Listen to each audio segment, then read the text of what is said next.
Bonjour à tous. Moi, je suis chargée de vous expliquer comment nous avons effectué la recherche des chênes pour la charpente de Notre-Dame en forêt publique. Donc pour nous, tout a commencé le 15 janvier 2021, quand la commande les pièces ont été déterminées et qu'on nous a passé commande des bois pour la première phase qui concernait la flèche et les transepts. Donc on a recherché pas mal d'arbres, et dont un certain nombre de très très grandes pièces, de très grands et très gros bois, assez difficiles à trouver, je dois dire, et dans un délai très court, puisque l'abattage devait être terminé pour le 15 mars, avant la montée de sève. Donc ça a été un peu une course contre la montre pour trouver ces bois-là. Et on a été chercher dans les coupes qui étaient prévues dans l'hiver, qui étaient prévues dans nos plans de gestion, et que de toute façon on allait réaliser. On s'est naturellement tourné vers ces bois-là. C'était des bois prévus pour notre gestion durable.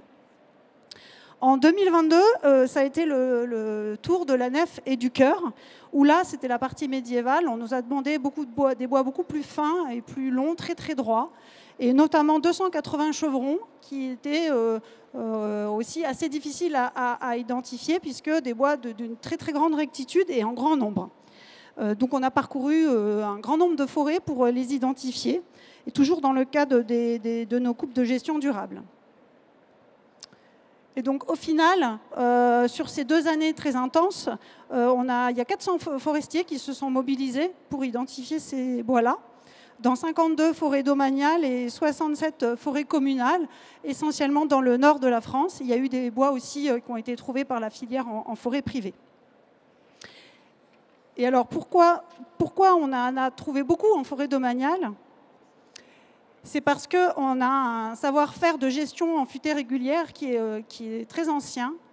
Et c'est parce que les forêts domaniales sont issues des forêts royales, qui ont une longue histoire donc, de gestion forestière. Et c'est Colbert, au XVIIe siècle, qui avait besoin de bois pour construire ses bateaux, qui a fait un grand inventaire des forêts. Il s'est rendu compte de la ruine de la forêt française à cette époque, puisqu'elle était surexploitée pour le bois de chauffage.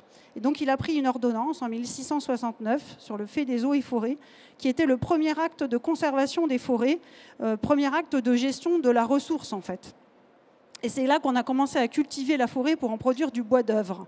Et c'est la naissance de la sylviculture. Et c'est cette sylviculture qui est pratiquée depuis des générations qui a permis d'obtenir ces bois-là. Si hauts, si droits. Voilà. Et donc ce savoir-faire a été reconnu au patrimoine culturel immatériel français. Et finalement, cette transmission des savoir-faire par le métier, c'est un peu le principe du compagnonnage. Et nous, les forestiers, on n'avait pas du tout réalisé ça. On n'avait pas du tout réalisé qu'on avait une telle similarité avec les métiers de compagnons.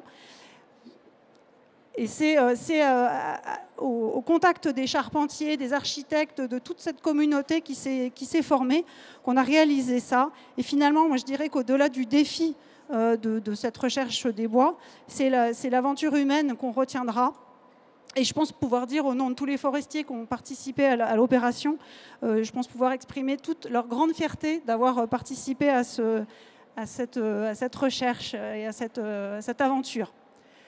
Donc ce que je vous propose, c'est plus que des discours, c'est quelques images, parce qu'on a une petite vidéo qui nous permet de nous souvenir de ces moments-là et puis d'illustrer un peu ce qui se passe en forêt. Voilà. Le 15 janvier 2021, l'Office recevait une commande inédite des architectes des bâtiments de France. Trouver 1000 arbres pour reconstruire la flèche de la cathédrale Notre-Dame de Paris.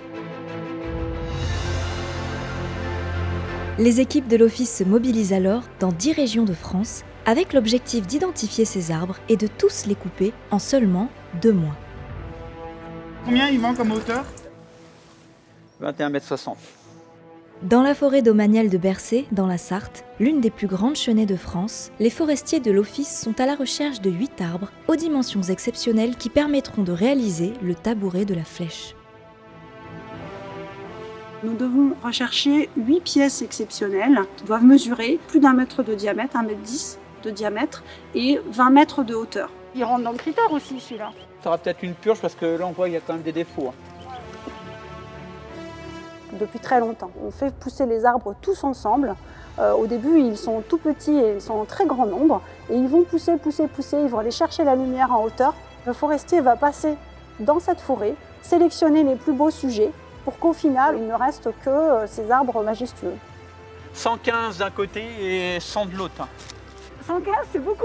On ne se rend pas compte comme ça de loin. On s'en rend compte quand ils sont abattus parce qu'ils nous arrivent. Oui.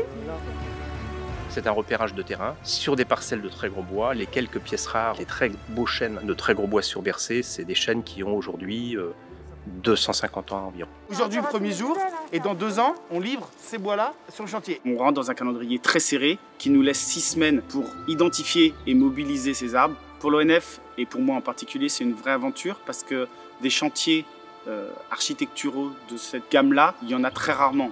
Construire des charpentes aussi exceptionnelles que ça met en valeur tout le savoir-faire du forestier et l'objectif ultime du forestier qui est de produire des bois de la plus haute qualité possible. Après la sélection d'une vingtaine d'arbres par les équipes locales de l'Office, les architectes de la future cathédrale viennent sur place en forêt pour sélectionner les chênes qui correspondront le mieux à leur plan. Alors comme on va reconstituer aussi la voûte comme celle d'origine, il faut qu'on respecte aussi les poutres avec leur courbure. Mais ceux qu'on a repérés là-bas, ils sont plus courbés. Avant de voir un chef-d'œuvre tel que la flèche de Viollet-le-Duc, c'est qu'il y a plein d'autres chefs-d'œuvre en amont, comme cette forêt.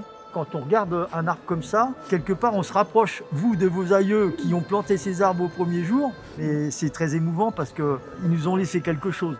Ces chênes-là ont pu pousser de manière aussi parfaite pour nous, parce qu'il y a eu tout le savoir-faire de l'ONF qui a été mis en œuvre pour donner ces bois parfaits. Le 8 mars 2021, le premier arbre sélectionné est officiellement inauguré. Moi qui ai eu la gestion de ces parcelles-là, je peux vous dire que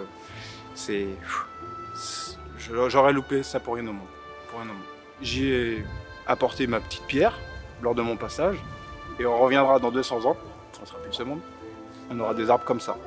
Nous, forestiers, nous sommes aussi émus et doublement émus parce que nous recueillons le travail de nos prédécesseurs et nous préparons l'avenir pour nos successeurs. Nous sommes dans une parcelle qui était en voie de régénération. Au sol, nous avons des semis qui vont assurer l'avenir. Et donc, il était prévu d'enlever les plus vieux arbres pour laisser la place aux semis. Pour la charpente, la moitié des arbres fournis par l'Office viennent des forêts domaniales et l'autre des forêts communales, comme ici, à Tavaux, dans le Jura.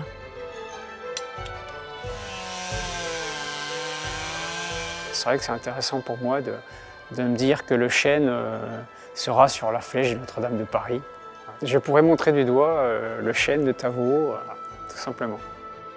On a nos 6 arbres, on en aura 2 de marge pour si jamais il y a un problème au moment de la construction de la charpente, mais on a nos 6 arbres qui permettront de fabriquer les 6 poutres de base de la future flèche.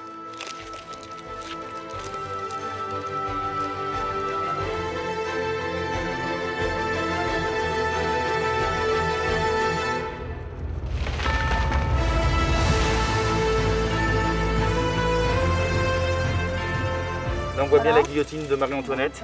La guerre mondiale, elle doit être dans ces eaux-là, à peu près. C'est des produits qui ont survécu à une révolution, 2 guerres mondiales et plusieurs changements de régime.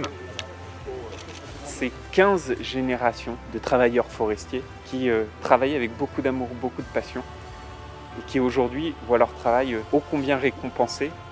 Faire renaître cette belle cathédrale de Notre-Dame, c'est aussi un très bel hommage qu'on rend à nos forestiers de France. Et je suis particulièrement à la fois ému et fier.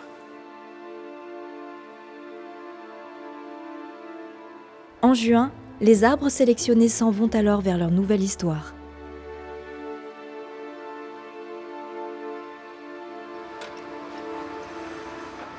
Après avoir été transformés dans des scieries, ils sécheront pendant plus d'1 an avant d'être pris en main par des charpentiers.